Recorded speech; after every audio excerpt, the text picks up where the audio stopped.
United States Secretary of State Hillary Clinton is heading to East Africa as she continues her multi-nation tour of the continent.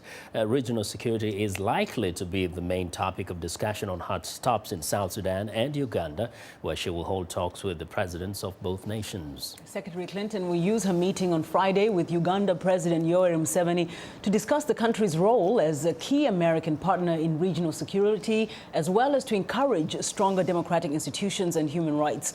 The U.S. has provided Uganda with military advisors to assist in battling the Lord's Resistance Army, which has been a destabilizing force in Central Africa for more than 2 decades now. And on Wednesday, in a speech in Senegal, Mrs. Clinton warned African leaders that they must respect their citizens' rights or be destined to lose power. She said Africans are demanding change in countries where a small elite prospers while most of the population is stuck in poverty. It is past time for all leaders to accept accountability, to treat their people with dignity, to respect their rights, to deliver economic opportunity and services for all. Well, for more perspective on Secretary Clinton's Africa trip, we are joined by Emira Woods, Co-Director Foreign Policy in Focus at the Institute for Peace Studies.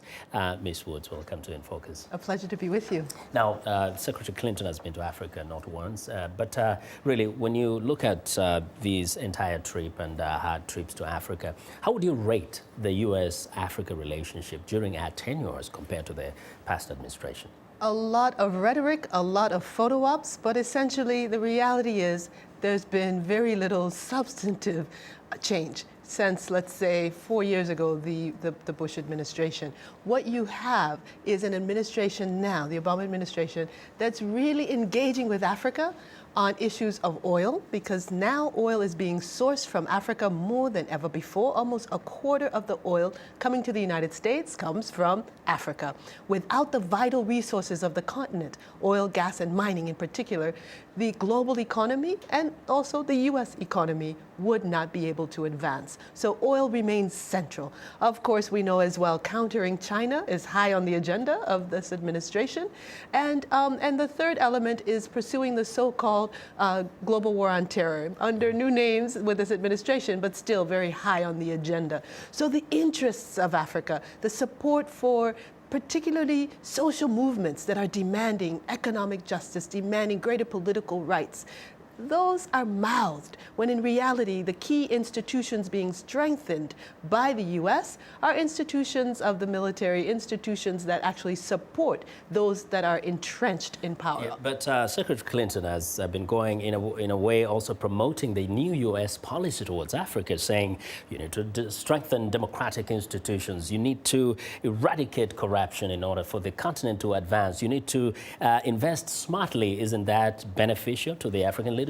And well, it's fantastic. There is this new strategy, a 5-year plan just laid out in June by the Obama administration, which looks fantastic. But it goes back to that core element. It's about 2 years ago when Obama was in Ghana and said, Africa needs strong institutions, not strong men. But what we see is that time and time again, when the U.S. has an opportunity, because of the resource issue, there is a complete dependence on the strong men and a support for those strong men and the militaries that hold them in power, whether it's Uganda or Ethiopia or any number of the countries that will be either visited or discussed during this trip. Let's face it, African leaders are, I presume, are smart guys. I mean, they have the resources, they're conscious of the potential of the continent. The rest of the world relies on the resources of Africa.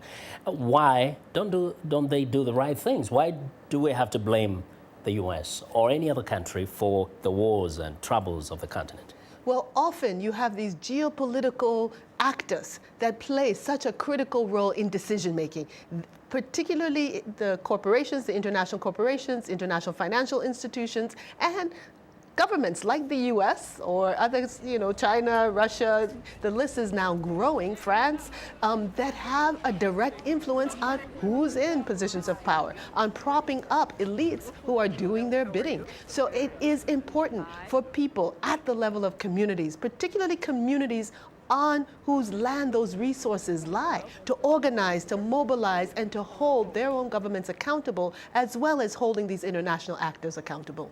So that's critical. You throw the ball back to the citizens of these nations Always. also. It's up to them to make the change happen. It always has been throughout history. Oh, Emira, thanks a lot for your insights. A pleasure. Always very sharp. And that's Emira Woods. She's the co-director Foreign Policy in Focus, the Institute for Policy Studies here in Washington.